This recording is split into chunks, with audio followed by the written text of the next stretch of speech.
नमस्कार, बहुत स्वागत है आपका स्वास्थ्य से जुड़े हमारे इस खास कार्यक्रम इंडिया हेल्थ में। मैं हूं आपके साथ अमित शर्मा। सेहत हम सभी को अच्छी रखनी है। हम में से बहुत लोग एक्सरसाइज भी करते हैं, मगर फिर भी हमें अच्छे रिजल्ट्स नहीं मिल पाते। ऐसा होता क्यों है? क्या सिर्फ एक्सरसाइज से ही एक अच्छी फिजिक, एक अच्छी हेल्थ पाई जा सकती है? आज इसी सवाल का जवाब हम इस एपिसोड में जानने की कोशिश करेंगे। तो चलिए शुरुआत करते हैं इंडिया हेल्थ की।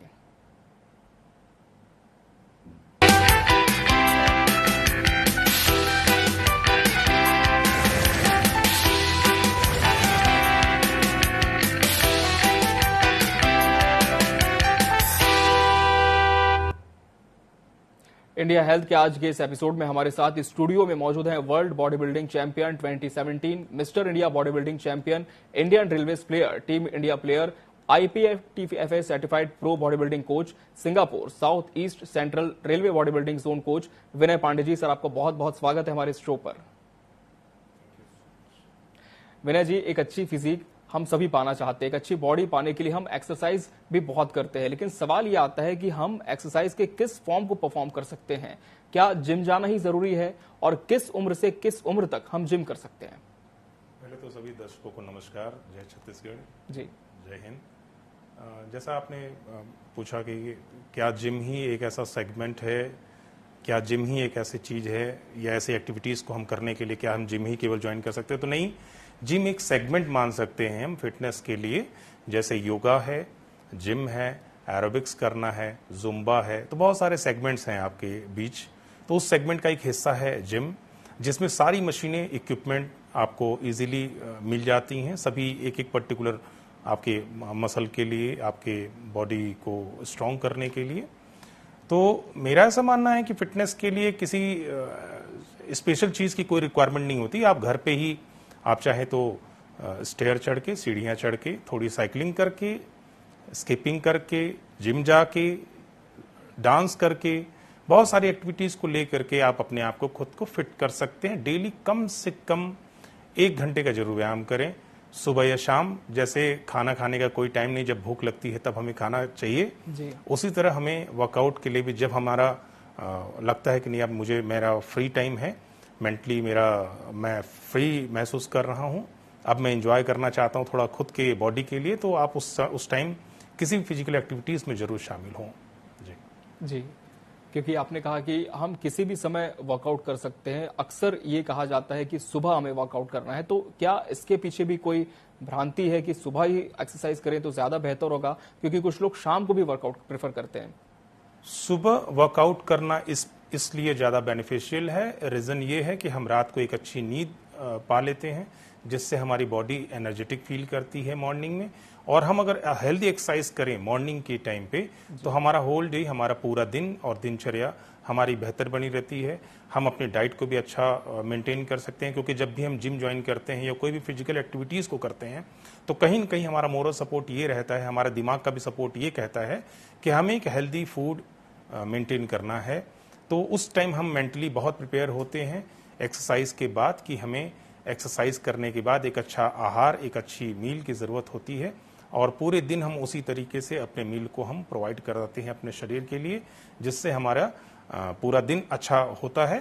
तो इसलिए मेरा ऐसा मानना है कि अगर अर्ली मॉर्निंग आप वर्कआउट करते हैं 7 से 8, 9 या 6 जो भी टाइम, तो वो आपके स्वास्थ्य को बहुत ज़्यादा सपोर्ट करता है, आपके लाइफस्टाइल को भी। बिल्कुल, तो सुबह का जो वर्कआउट है वो बहुत ज्यादा आपको बेनिफिट देता है, बहुत फायदा पहुंचाता है। लेकिन विनय जी, आज की जो जनरेशन है उसके साथ प्रॉब्लम ये है कि सुबह बहुत देर से होती है, फिर उसके बाद ऑफिस रहता है, स्टूडेंट्स का कॉलेज रहता है, तो तमाम जो काम है बहुत डिले हो जाते हैं। क्या आप मानते हैं कि हमारी जो लाइफस्टाइल है, जो आज के दौर में हो गया है ट्रेंड लाइफस्टाइल का, उसका जिंदगी पे बहुत हद तक पॉजिटिव और नेगेटिव इम्पैक्ट पड़ता है? निश्चित तौर पर हमारी लाइफस्टाइल ही हमको स्वस्थ बनाती है, हमको बीमार करती है।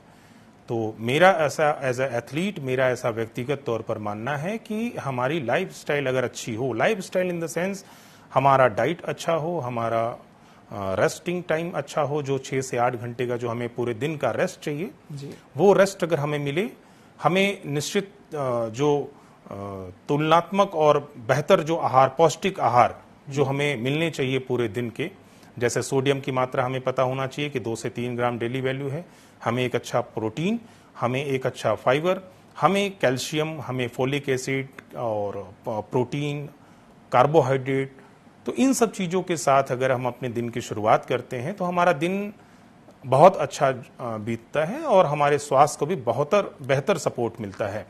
तो मेरा ऐसा मानना कि डाइट बहुत ज़्यादा इंपॉर्टेंट है आपकी रूटीन को अच्छा बनाने के लिए। जब आप एक अच्छा डाइट मेंटेन करेंगे तभी आपकी लाइफस्टाइल भी चेंज होगी, और जब आप अपने लाइफस्टाइल पे फोकस करेंगे तभी आपका आहार या डाइट आपकी अच्छी होगी। जी बिल्कुल, तो दोनों ही जो चीजें हैं वो एक दूसरे से बिल्कुल जुड़ी हुई है, एक दूसरे की पूरक हैं, तो दोनों विषयों का हमें बहुत ध्यान रखना है। विनय जी, जैसा कि आपने बताया कि जो स्वस्थ व्यक्ति है वो सुबह उठकर जल्दी वर्कआउट कर सकता है, एक अच्छी डाइट फॉलो कर सकता है, लेकिन एक सवाल दर्शकों के जहन में ये भी आता है कि जो ओबेस हैं, ओबेसिटी से गुजर रहे हैं या किसी और तरह के इलनेस से ग्रसित हैं, वो किस तरह से और कौन कौन से वर्कआउट्स कर सकते हैं? देखिए, पहले तो मेरा मानना है कि जो मोटापे के शिकार हैं, पहली बात तो ये कि वो मोटापा आने नहीं दें, क्योंकि हमारी ये गलतियों के कारण ये मोटापा आता है। जो भी हम इलनेस हमारी जो बढ़ती है, जो भी चीज़ें हैं, तो पहले तो हमें ये ध्यान देना है कि हमारा ओबेस जो फॉर्म है उसको हमको नहीं आने देना है। इन केस अगर आप ओबेस हो गए, मोटापे के श्रेणी में आ गए, उस दौरान हमें सबसे पहले तो अपने आहार को संतुलित कर देना चाहिए, जिसमें प्रोटीन की मात्रा, थोड़ा नेचुरल प्रोटीन सोर्सेज जो होते हैं, घरेलू आहार, उस पे हमको फोकस करके उसका थोड़ा इंटेक बढ़ा देना चाहिए। उसकी आवश्यकताएं, जरूरत को पूरा कराइए शरीर के लिए। उसके बाद हमें कार्बोहाइड्रेट का स्तर उतना ही होना चाहिए जितना हमारी जरूरत की ऊर्जा के लिए चाहिए, क्योंकि कार्बोहाइड्रेट हमें केवल एनर्जी प्रोड्यूस करता है जी। शुगर भी हमें उस लेवल पे थोड़ा कम करना चाहिए, क्योंकि हमारे बॉडी में ऑलरेडी फैट स्टोरेज है जो कि हमको एनर्जी देने का काम करेगा। तो इन 3 बातों को हम फोकस करें। चौथी बात यह है कि हमारा फ्लूइड, मतलब हमारा लिक्विड फॉर्म, पानी, हमारे जल का स्तर हमारे शरीर में, उसको हम बेहतर बना लें। हम कम से कम सीजन के हिसाब से, जैसे हम ठंड के सीजन में हो तो 2 से 2.5 लीटर डेली हल्के गुनगुने पानी का सेवन करें। अगर बरसात का सीजन हो तो भी हमें 2 से 3 लीटर अप्रोक्सीमेट डेली पानी की जरूरत होती है। लेकिन गर्मी के जब आपको समर जब सीजन चलता है तो उस दौरान हमें कम से कम 3 से 4 लीटर का पानी बढ़ाना चाहिए। खासकर इलेक्ट्रोलाइट हमें बैलेंस मेंटेन रखना चाहिए, जिसमें पोटेशियम और सोडियम, इसको जरूर चेक करें कि आपकी बॉडी का फ्लूइड पोटेशियम और सोडियम से भरपूर हो, प्रचुर मात्रा में हो। तो ये चीज़ों पे अगर हम बेसिकली ध्यान दें तो निश्चित तौर पर हमारे स्वास्थ्य को हम बेहतर बना सकते हैं। बिल्कुल विनय जी, एक्सरसाइज के साथ साथ हमारी जो डाइट है वो कैसी होनी चाहिए, आहार कैसा होना चाहिए, किन चीज़ों पर फोकस करना चाहिए, और क्या डाइट में कुछ ऐसी भी चीज़ है जिन्हें अवॉइड करने की ज़रूरत होती है? देखिए, घर के अगर संतुलित आहार की बात करें तो हम राइस को भी ले सकते हैं, बट राइस के फॉर्म को अगर हम मोटे हैं तो थोड़ा हमें कम करना होगा कार्बोहाइड्रेट को, क्योंकि हमें एनर्जी ऑलरेडी हमारे जो फैट स्टोरेज है उससे हमको मिल जाएगी। तो उस दौरान हमें राइस के थोड़ा कम फोकस करके हमें बेसिकली फ्रूट, फाइबर पे ज़्यादा फोकस होना चाहिए। फ्रूट में भी सिट्रस फ्रूट लें जिसमें अम्लता ज़्यादा हो, वो फ्रूट अगर आप ले रहे हैं तो वो ज़्यादा आपके लिए बेहतर होगा। जैसे आप अनार का सेवन कर सकते हैं, उस दौरान आप कीवी का सेवन कर सकते हैं, आप स्ट्रॉबेरी ले सकते हैं, मौसम्बी ले सकते हैं, संतरे ले सकते हैं, एक एप्पल भी ले सकते हैं रोजाना, और पाइनएप्पल को भी उपयोग कर सकते हैं, वाटरमेलन है। तो ये सब सारे फ्रूट्स आप ले लें, पपाया भी ले लें। पपाया में पैपिन अच्छा होता है जो फैट बर्निंग के लिए बहुत अच्छा होता है। आप कुकुम्बर सलाद भी आप चाहे तो बहुत अच्छे से ले सकते हैं, उसमें भी कुछ ऐसे सोर्सेज मिल जाते हैं जो कि फैट रिड्यूस करने के लिए बहुत ही अच्छे माने जाते हैं। तो इन चीज़ों को आप अपने आहार में जरूर शामिल करें। आपका जो दिनचर्या है उसमें स्प्राउट्स जरूर शामिल करें। सुबह के समय में आप नारियल पानी का उपयोग करें। कहीं न कहीं दिन में किसी भी एक टाइम, सुबह 2 बजे, मतलब दोपहर 2 बजे के पहले तक एक बार नींबू और पानी का जरूर सेवन करें। हमारे बॉडी को डिटॉक्स होने के लिए लेमन और वाटर बहुत ज़्यादा सपोर्ट करता है। दूसरी चीज़ ये कि हम जब भी आहार लें, इमीडिएट हम रेस्टिंग मोड में ना जाएं, कहीं ना कहीं हम एक्टिव रहें, और अपने बॉडी को हम केवल 1 घंटा जिम करके ये ना कॉन्फिडेंस अपने अंदर ले आएं कि मैंने आज 1 घंटा जिम कर दिया तो अब मैं स्वस्थ हूं। ऐसा नहीं है।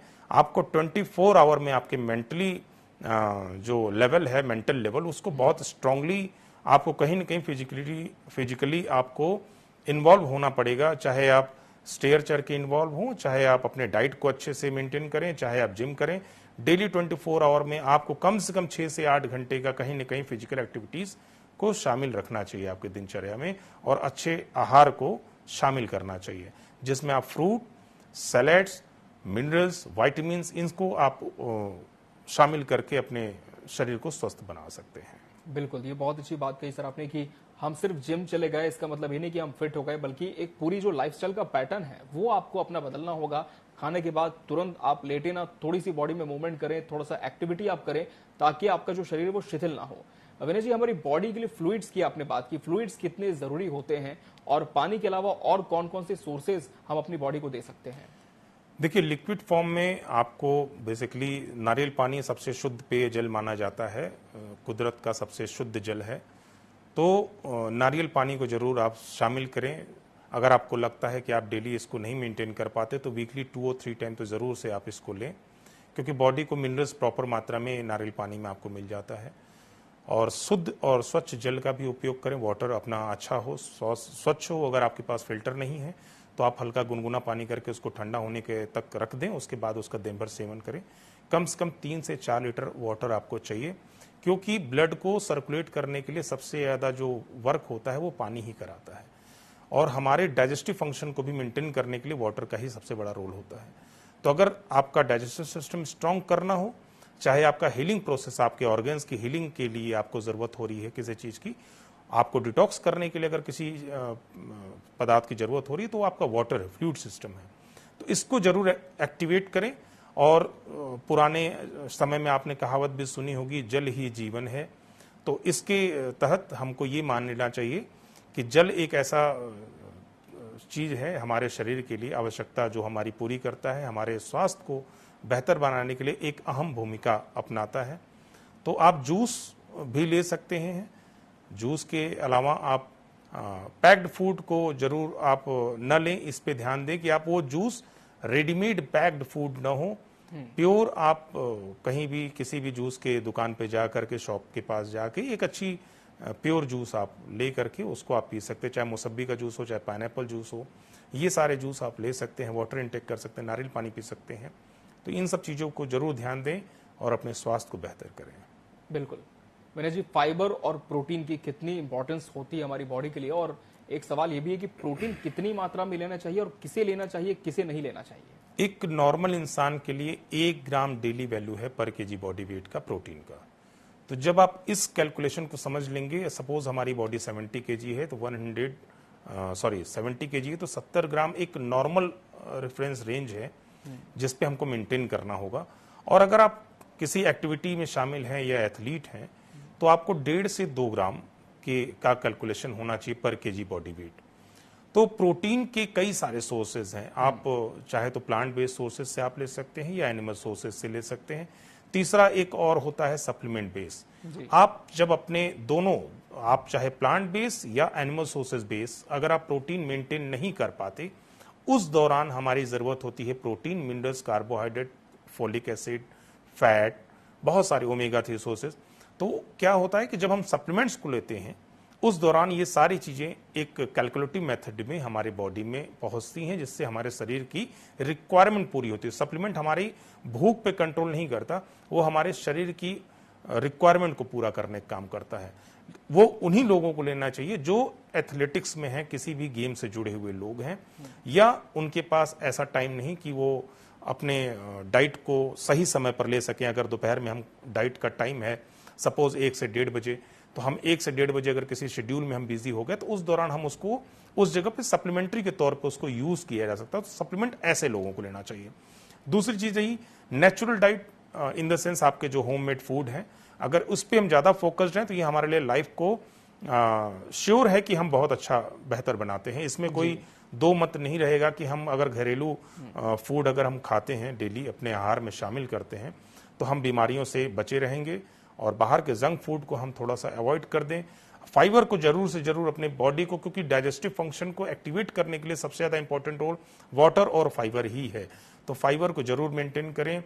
सैलेड्स में बहुत अच्छे फाइबर होते हैं, स्प्राउट्स में बहुत अच्छे फाइबर पाए जाते हैं, इसको जरूर आप दिन भर में एक बार जरूर शामिल करें। सुबह 2 बजे के लंच के टाइम में आप जरूर से हैवी आप खाना खाने से पहले जो भी आप अपनी डाइट को मेंटेन कर रहे हैं उसके पहले सैलेड्स जरूर खाएं, जिससे उसकी बची खुची जो आपकी भूख है, सैलेड्स खाने के बाद जब आप करेंगे तो कंट्रोल आपका स्टमक पे जो फूड पहुंचेगा वो आपके लिए हेल्दी होगा। तो मेरे लिए हिसाब से फाइबर और प्रोटीन, ये दोनों चीजें आपके लिए बहुत ज्यादा इंपॉर्टेंट रोल है। प्रोटीन की कहें बात तो हम स्प्राउट से भी ले सकते हैं, हम राजमे से ले सकते हैं, हम सोयाबीन से ले सकते हैं, हम सोया मिल्क से ले सकते हैं, और एनिमल सोर्सेज भी दाल से ले फूड सोर्सेज से हम दाल से ले सकते हैं। एनिमल सोर्सेज में आपके पास भी बहुत सारे सोर्सेज हैं, जैसे हमारे पास चिकन हो गया, एग हो गए, मीट हो गया, तो इन सब चीजों से हम अपने प्रोटीन की रिक्वायरमेंट पूरी कर लेते हैं। लेकिन हम कोशिश जहां तक करें कि अगर हम एथलेटिक्स में हैं तो हम एनिमल सोर्सेज ऑफ प्रोटीन को इंक्लूड करें, या अगर हम नॉर्मल लाइफस्टाइल हमारी है तो हम कोशिश करें कि जो हमारे नेचुरल फूड है, होममेड फूड है, protein sources and fibre and carbohydrate, उसको हम ज्यादा प्रेफर करें, ज्यादा यूज करें। जी बिल्कुल। विनय जी, जब भी हम कोई वर्कआउट करते हैं तब हमारे जो ऑर्गन्स होते हैं, हमारा हार्ट, हमारे लंग्स, हमारा लिवर, किडनी और भी जितने ऑर्गन्स हैं, उन पर कितना लोड पड़ता है? देखिए, फर्स्ट ऑफ ऑल तो मैं ये सभी को, एक एथलीट होने के नाते सभी को एक सजेशन दूंगा और रिक्वेस्ट भी करूंगा कि जब भी हम एक्सरसाइज करें तो पहले अपने ऑर्गेन्स को जरूर मॉनिटरिंग कराएं।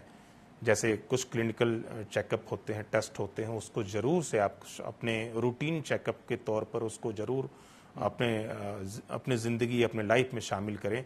हर 3 से 4 महीने या मैक्सिमम 6 महीने में एक रूटीन चेकअप जरूर कराएं, जिसमें हमारे ऑर्गेन्स की वर्तमान स्थिति के बारे में हम जानकारी ले सकें कि हमारे ऑर्गेन्स किस मोड में है।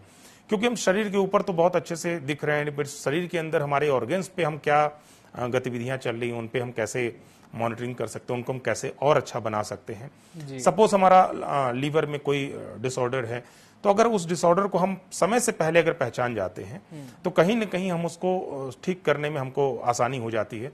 लेकिन हमारे ऑर्गेन्स इतने मजबूत और स्ट्रांग होते हैं कि हमें जब तक उसको जज करते हैं तब तक उसकी हालत खराब हो चुकी होती है। तो इसलिए हर 6 महीने में मेरी अपनी पर्सनल व्यक्तिगत राय है, आप सभी से रिक्वेस्ट कि ये सभी पहले ऑर्गेन्स को चेक करें, उसके बाद जिम या कोई भी फिजिकल एक्टिविटीज करें। जैसे हम अपने हार्ट के लिए लिपिड प्रोफाइल की चेकअप जरूर कराएं, अपने लीवर के लिए हम SGOT, SGPT या LFT के चेकअप जरूर कराएं, अपने किडनी के लिए रेनल फंक्शन टेस्ट RFT जिसको बोलते हैं उसको जरूर से कराएं। अपना मेन जो हमारा विटामिन डी है, आजकल इंडिया में आपने सुना होगा कि विटामिन डी डिफिशियंसी बहुत ज्यादा हो रही है, जिसके कारण मेंटल स्ट्रेस भी बढ़ता जा रहा है। कहीं न कहीं कैंसर के लिए भी विटामिन डी की कमी को एक आधार माना जा रहा है। कहीं न कहीं आपके माइग्रेन के लिए, आपके ब्लड प्रेशर के लिए, आपकी नींद पूरा न होने के लिए ही विटामिन डी को दोषी माना जा रहा है, कम होने के लिए। तो अपने विटामिन डी की जो रेफरेंस रेंज है उसकी पूर्ति के लिए सुबह अर्ली मॉर्निंग उठें। इसीलिए मैंने पहले ही बोला था कि दिनचर्या में जहां आपने सुधार किया, आपके शरीर में ऑटोमेटिक सुधार आने चालू हो जाएंगे। आपकी जो पुरानी बीमारियां हैं धीरे धीरे वो नॉर्मल होना चालू हो जाएंगी। मेडिसिन के साथ साथ आप अपनी दिनचर्या में भी जरूर सुधार ले आएं ताकि आप अपने जीवन को और बेहतर बना सकें। जी बिल्कुल। विनय जी, क्या एक्सरसाइज करने से हमारा हार्ट और स्ट्रांग होता है या फिर किसी तरह की प्रॉब्लम्स भी आती है? क्योंकि हाल फिलहाल में हार्ट से रिलेटेड कई केसेस देखे गए, तो हम चाहते हैं कि दर्शकों की इस जिज्ञासा को भी आप जरूर शांत करें। देखिए, एज ए एथलीट, चूंकि मैं लास्ट 24 ईयर से इस फील्ड में हूं, तो मैं एक चरम सीमा पर हम लोगों ने, एक एथलीट अपनी चरम सीमा पर जाकर के ही हार्ड वर्क करके एक मेडल ले आ पाता है भारत देश के लिए। तो मैं उस चरम सीमा पर मेहनत करके भारत देश के लिए मेडल लेके आया। और मुझे कहीं ना कहीं लगता है कि अगर हम अपने हार्ट को हेल्दी बनाना चाहते हैं तो स्टेप बाय स्टेप, 1 by 1 हम पहले अपने आप को आगे बढ़ाएं। हम पहले ही दिन उतने जुझारू रूप से प्रैक्टिस न करें, क्योंकि प्रैक्टिस मतलब क्या होता है, कितना टाइम तक आप उसको प्रैक्टिस में शामिल कर रहे हैं। सपोज हम सिंगिंग करना चाहते हैं तो हम धीरे धीरे उस प्रैक्टिस को, सिंगिंग के मोड को एक्टिवेट करते हैं, तब हमारी आवाज में एक सुधार होता है, तब हमारी आवाज खूबसूरत होती है। उसी तरह व्यायाम भी है, प्रैक्टिस भी है कि अगर हम एक अच्छा शरीर पाना चाहते हैं तो हम धीरे धीरे पहले उसके जो टारगेट्स को फुलफिल करने के लिए जो मानक तय किए गए हैं, जो डिजाइन किए गए हैं एक अच्छे प्रोफेशनल कोचेस द्वारा, उस मानक को पूरा करते करते आप उस टारगेट को पहले पूरा करें। उसके बाद आप अपने एक्सट्रीम लेवल को टच करने की कोशिश करें। पहले ही दिन हम जिम जा करके हाइपर मोड में आकर के कभी भी कोई फिजिकल एक्टिविटीज, चाहे वो डांस हो, चाहे वो क्रिकेट हो, चाहे वो जिम हो, चाहे योगा में ही, अनुलोम विलोम में भी आपको योगा में ही बताया जाता है कि अनुलोम विलोम का भी प्रोसेस अगर है तो उसको भी बहुत स्लो मोड में करना है। कोई भी कपालभाति हो उसको भी स्लो मोड और कम टाइम देके करना है। तो अगर जैसे ही हम किसी भी ऑर्गेन्स को अपने एक्स्ट्रा लोड देंगे, जबकि हम पिछले अपनी हिस्ट्री चेक करें तो हिस्ट्री में ये हमारी लाइफ स्टाइल डिस्टर्ब रही, उसके बाद अचानक से हम आकर के अपने हार्ट पे एक्स्ट्रा लोड देंगे तो हार्ट फेलियर के चांसेस कहीं ना कहीं 99% रिस्की मोड में आ जाते हैं। तो हम पहले तो फोकस करें कि हमारे हार्ट को, हमारे लंग्स को, हमारे ब्रेन को, इन तीनों चीजों को पहले हम एकाग्र करते हुए पहले धीरे धीरे उसको उस मोड पे लेके आए जिस मोड तक वो इजीली हमें सपोर्ट कर सके। उसके बाद इनहेंस और पुश करने की कोशिश करें और अपना एक्सट्रीम लेवल चेक करें। लेकिन इसके पहले मैंने जैसे कहा कि आप अपने पहले ऑर्गेन्स की बेहतर चेकअप जरूर करा लें, जो भी टेस्ट है उसको जरूर करा लें, उसके बाद ही इन प्रोसेस को आगे फॉलो करें। जी बिल्कुल। अब हम इंडिया हेल्थ कार्यक्रम के आखिरी चरण में पहुंच चुके हैं विनय जी। जाते जाते हमारे व्यूअर्स को कोई एक्सपर्ट एडवाइस जो आप अपनी तरफ से देना चाहेंगे? मैं एक ही चीज बोलना चाहूंगा कि आज एक स्लोगन बहुत फेमस है, खेलो इंडिया जी। तो मेरा सभी से निवेदन है, आप किसी भी फील्ड में खेलने की कोशिश करें, आप खेलें, एक बेहतर खेल को ज्वाइन करें। खेल में जो उत्साह और ऊर्जा आती है हमारे आने वाली पीढ़ियों को बहुत सपोर्ट करती है। हम ऊर्जावान होंगे तभी हमारी आने वाली पीढ़ियां ऊर्जावान होंगी। खेल से मनोबल बहुत बढ़ता है, आत्मविश्वास बहुत बढ़ता है। हम एक अच्छे स्वास्थ्य की रचना करते हैं। जहां एक अच्छे स्वास्थ्य की रचना होती है वहां एक अच्छे राष्ट्र की भी रचना होती है। तो कहीं न कहीं अच्छे राष्ट्र को बेहतर बनाने के लिए एक अच्छा खिलाड़ी बनना बहुत जरूरी है। एक अच्छा खिलाड़ी ही एक अच्छा नागरिक बन सकता है। तो खेल को जरूर ज्वाइन करें। खेल के लिए मैं ये भी कहूंगा, खेल में भी बहुत सारी अपॉर्चुनिटीज हैं। आपको जॉब की प्लेसमेंट्स मिलती हैं, आपको railways, army, navy services, even income tax, postal department, Chhattisgarh police, state governments की बहुत सारी जॉब में। तो खेल में जुड़ करके आप अपने शारीरिक, मानसिक और आर्थिक इन सब तीनों पार्ट का आप ग्रोथ कर सकते हैं और अपने समाज को, अपने देश को, अपने राज्य को बेहतर बना सकते हैं। जी बिल्कुल। तो इंडिया हेल्थ के आज के इस एपिसोड में हमने हेल्थ, न्यूट्रिशन, एक्सरसाइज पर बहुत सारी बातें की।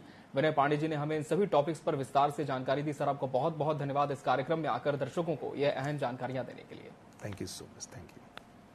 और इसी के साथ इंडिया हेल्थ के आज के इस एपिसोड में फिलहाल इतना ही। मुझे और मेरी टीम को दीजिए इजाजत। नमस्कार।